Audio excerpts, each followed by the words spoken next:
Movie time, movie night. Bam. That's right. I know. There's a lot. Well, this is a fraction of what we own, but Yeah. Well, you know, the rule of, what is it, more than 11, more than 13, and you can't make a decision? yeah. This is about it. So, Let's make it simple. simple? You choose. Yeah. All right. You choose. Yeah, right off the top. The Great Silence. The Great Silence.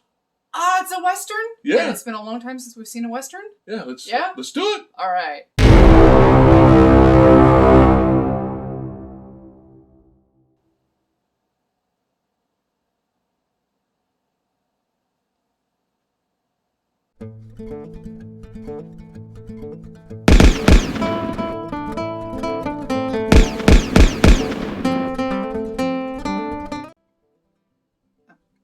Oh, sorry. What's going on? All you spaghetti Western movie maniacs out there. That Fat Samurai guy is here with Lady Fat Blood. And today we are going to talk about the film The Great Silence. Here's a quick synopsis. A mute gunfighter defends a young widow and a group of outlaws against a gang of bounty killers in the winter of 1898. And a grim, tense struggle unfolds. This movie is directed by Sergio Corbucci of Django fame, one of my favorite westerns, starring Franco Nero. That's right, the original. And I've seen several of his westerns, and I haven't seen a bad so far. I haven't seen a bad Sergio Corbucci western. Very well done. A lot of people would say that, you know, if you can't go out there and grab that Sergio Leone level of western, you know, you can't go. Going down to Corbucci level is still good. It's not gonna be like trash or anything. No, it's still good. I never really heard of this movie.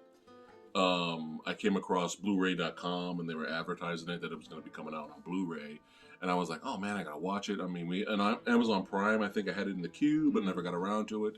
So he's like, it's movie night. And there's a reason we've never heard of this. Yes, there's a reason. And movie night, I was like, let's go ahead and jump into it.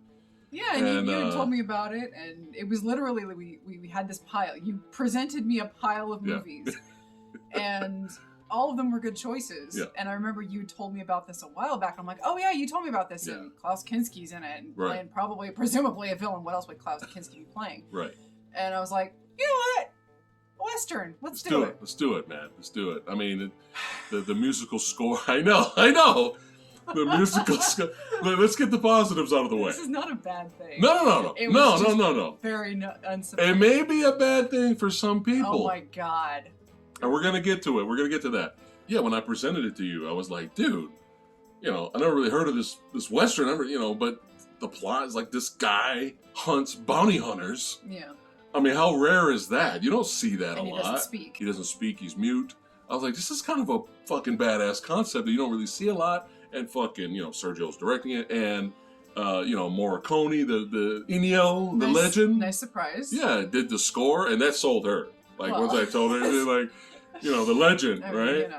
Right? The Italian John Williams. And we were like, let's just do it. Let's just watch it.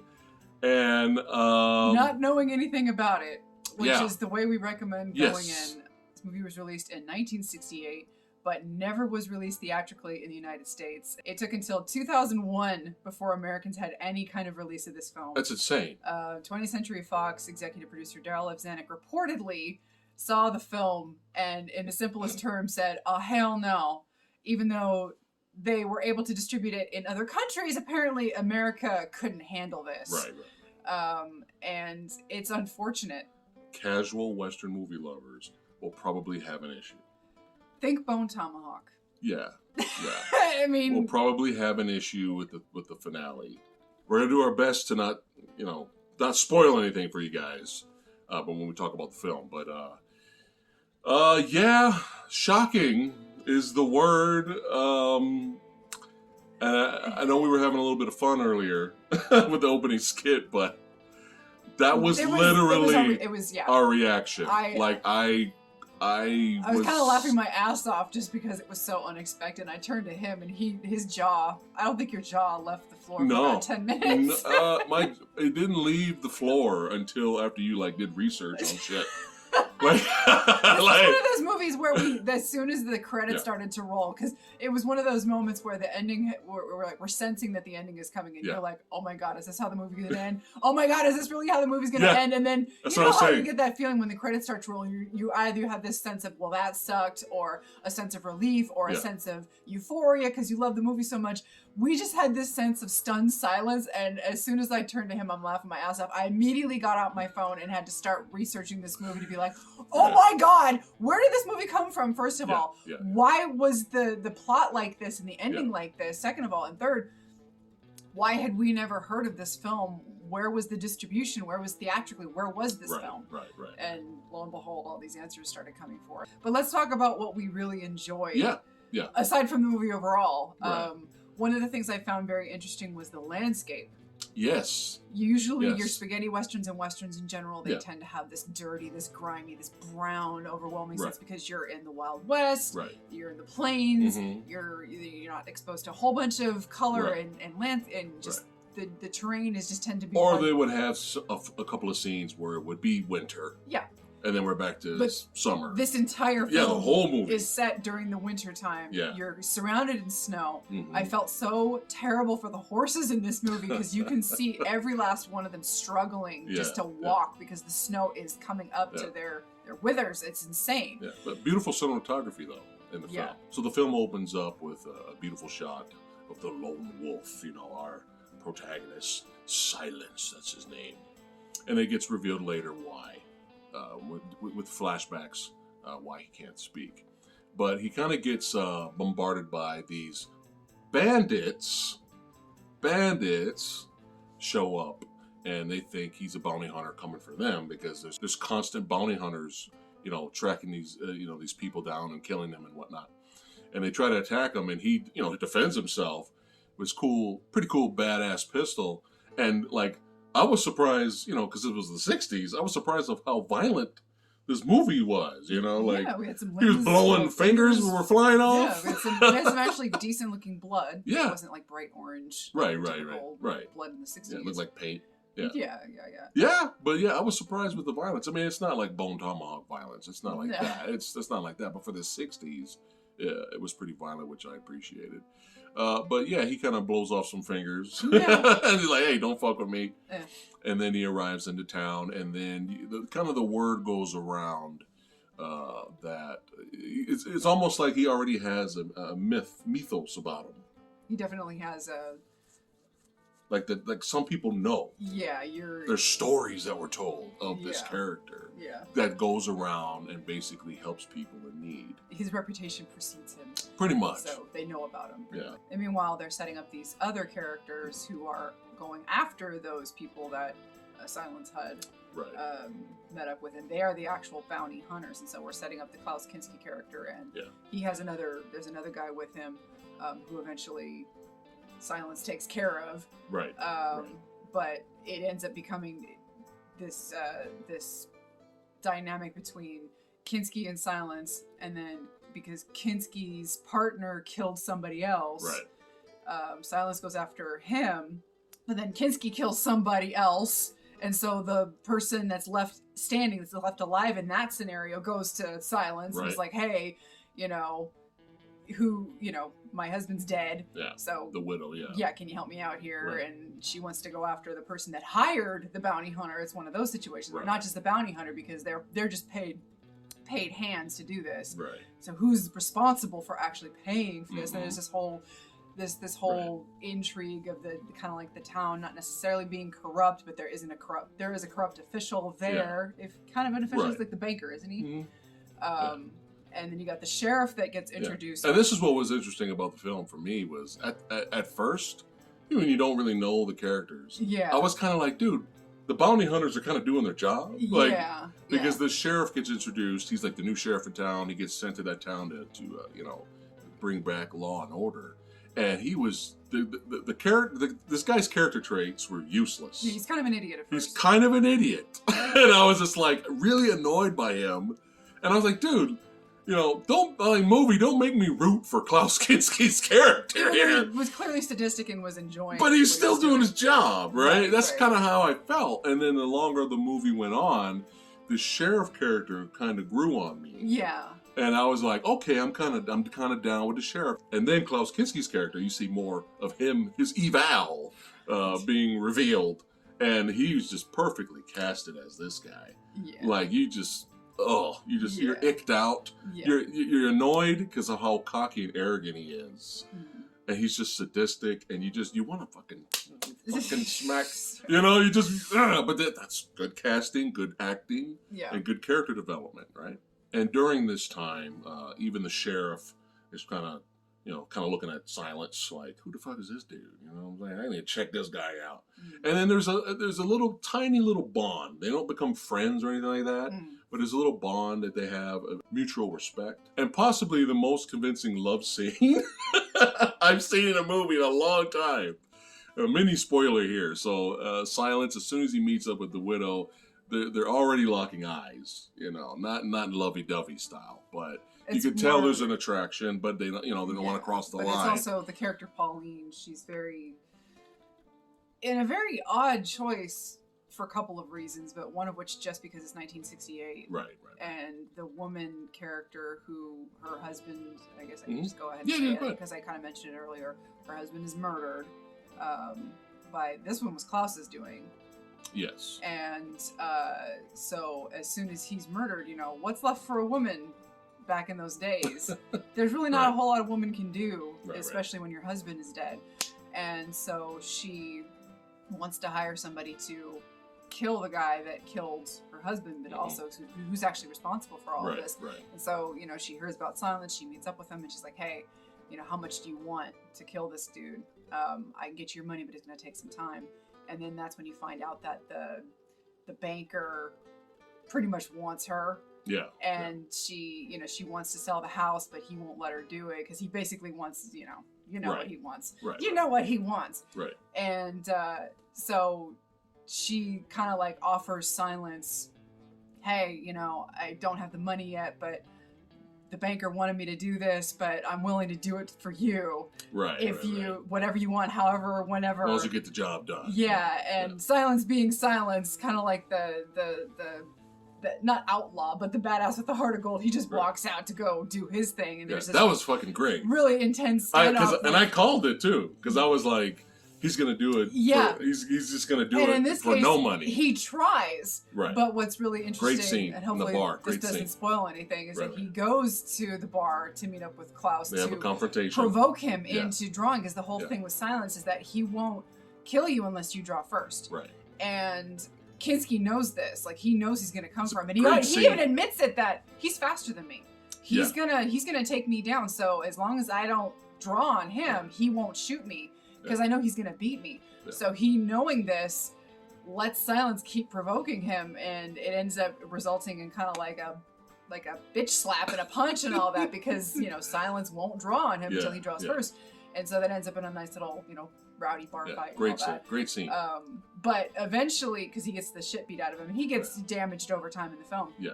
But eventually, he got wounded in that. Right, and so Pauline is wrapping and bandaging him up, and it's this really very intimate moment. I got nothing against romantic films. It's just not my genre. Or nor mine. Right. It's just not my thing. Right. But I don't know why. I don't know why this scene worked. It worked. So she's repairing his wound, right? She's trying to bandage it up and shit.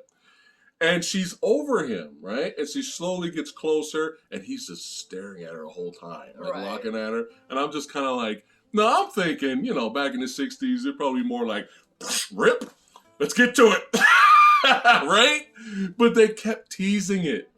They kept teasing it. Like, the director, really good directing right here. He kept teasing it for a while. Yeah. Like, it was for a while. It wasn't like, oh, I love you, love me, blah, blah, blah, blah. Yeah. No, it was like tease.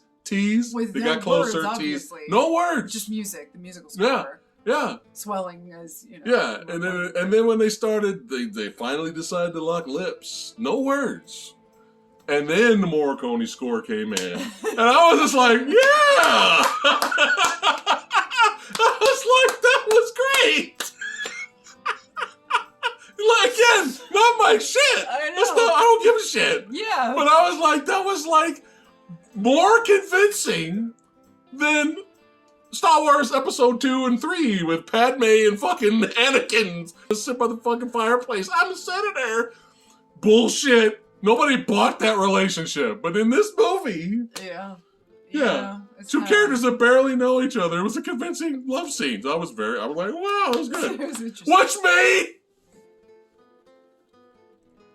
What happens later? So here's the thing. We're not going to tell you what the ending is, okay? We're not going to spoil it for you.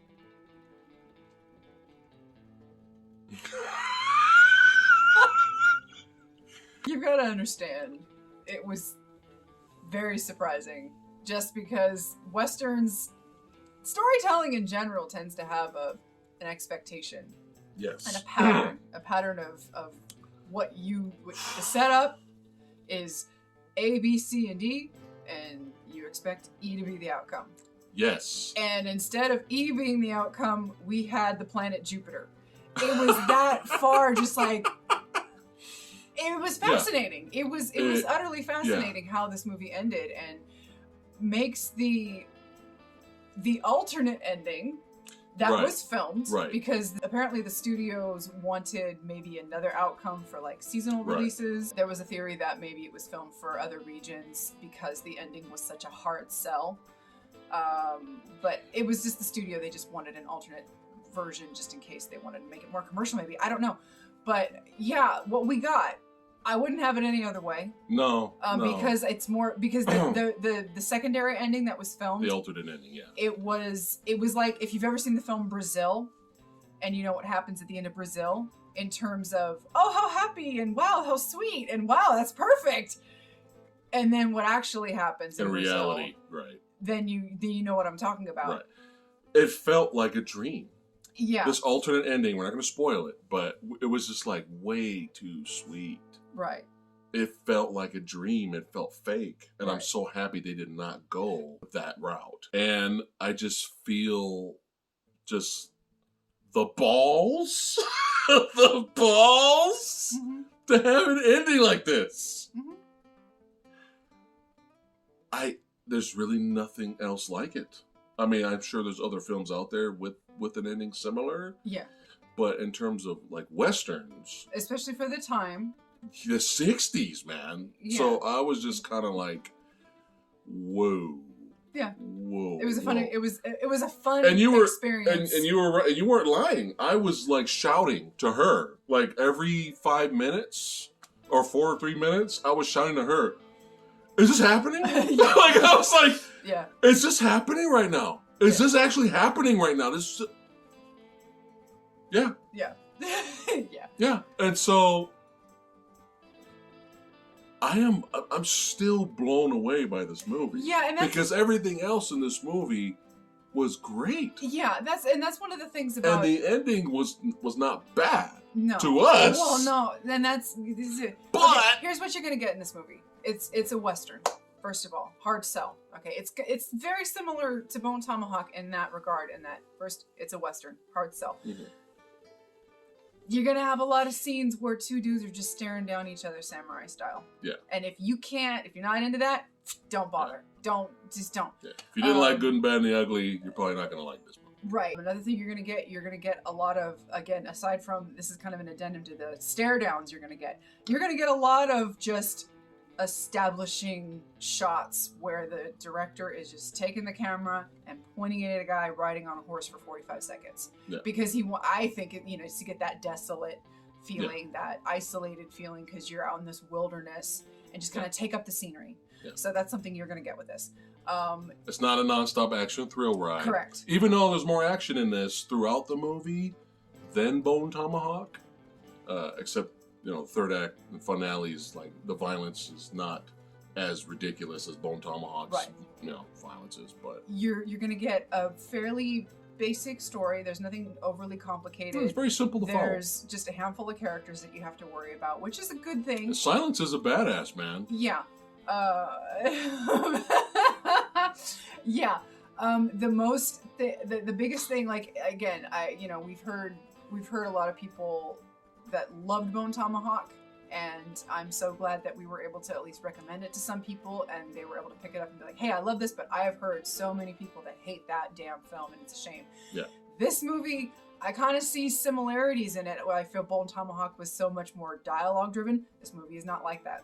No. So you're going to get these moments where if you can't really sit still for too long, you might have an issue with this. But the biggest point of contention that a lot of people I think are going to have with this, if you've never seen it, never heard of it, is going to be the ending of the film. And I cannot stress this enough. Fucking hell. You want to talk about subverting expectations. Subverting expectations. And it kind of blindsided us. And it might blindside you. I mean, I know I was talking about it by virtue is going to kind of eliminate that surprise. Right. But you have to be kind of warned. This is one of those movies where we want to talk about it. We want to say, hey, check this out if you've never heard about it. But you got to know.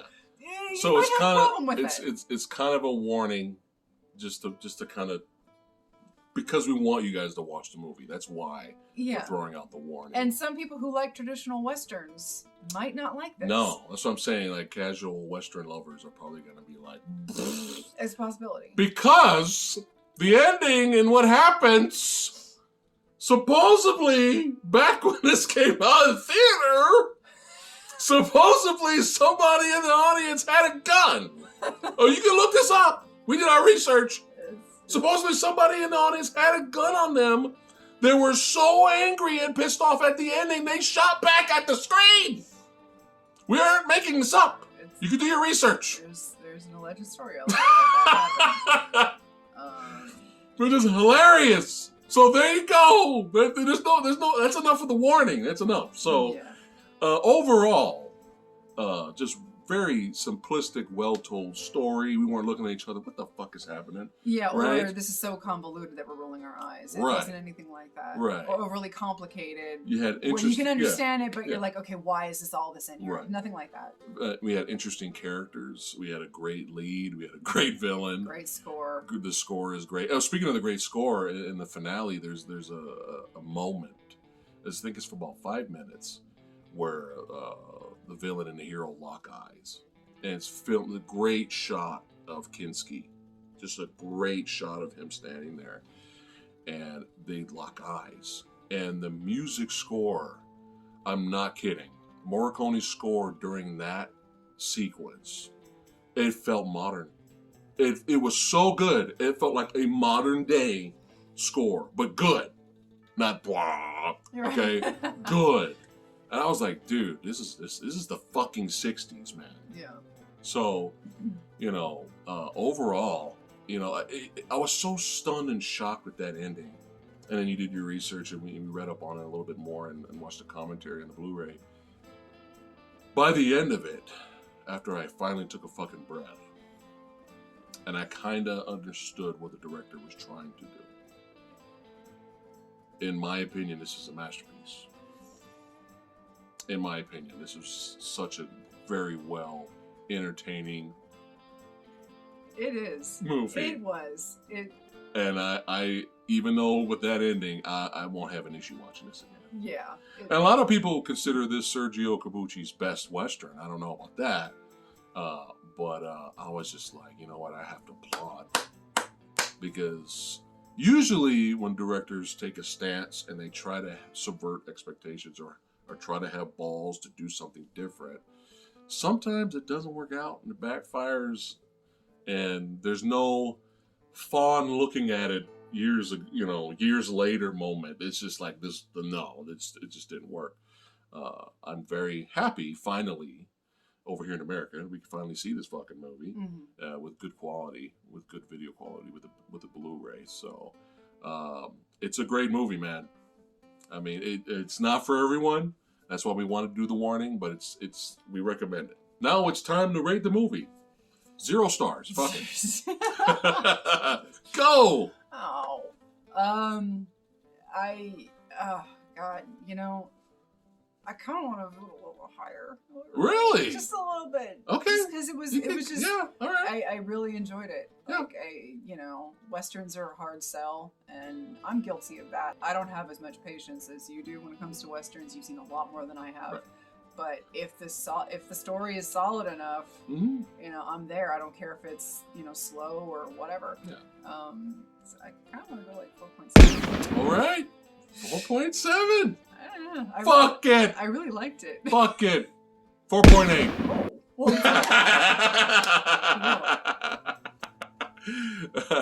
I think our original rating was 4.5. yeah, which is but still high. The fact that we watched but, this movie like 2 days ago and we're yeah. still thinking about it. Yeah. It's a trip, man. Yeah. It's a trip, but it's a good trip for some people. But yeah, again, highly recommend The Great Silence. So let us know in the comments below what you guys thought of the movie. And if you happen to see this video yes. and you watch it, and you know, let us know. Like yeah. if you've never heard of it before, yeah. and you just like, oh hey, okay, I'll give it a shot. Yeah. Let us know what you thought. Yeah, good or bad, let us know.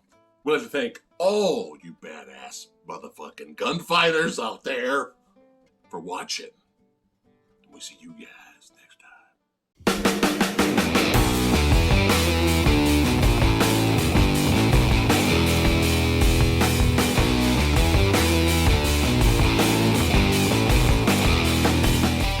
We recommend it.